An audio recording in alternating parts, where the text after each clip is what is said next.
So how would you tell between what's a real credible scientific claim and what's just bullshit?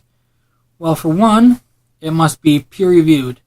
This means that the methodology for the science paper is thoroughly examined and hammered out for any mistakes that might have been made.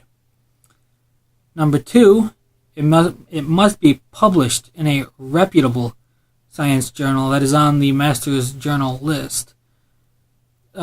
This means that basically, if the science journal gets its funding by people paying to have their science papers published, then it is not credible. Instead, it must get its funding through paid subscriptions to said science journal.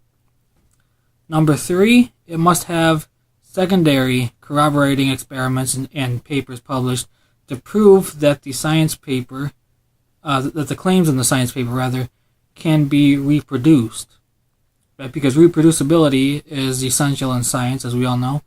And number four, if it is dealing with populations, then the science paper must have a representative sample size, which is usually 1,000 or more. And this is how you will be able to tell if a claim is accurate or not.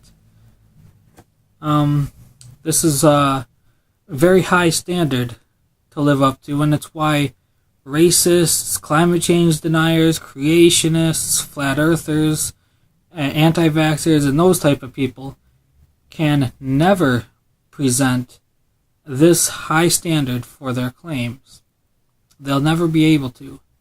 And a little hint, if you have to call your group a realist or a truther or something, there's a high chance that what you're preaching isn't real or true, such as race realist or 9/11 truther.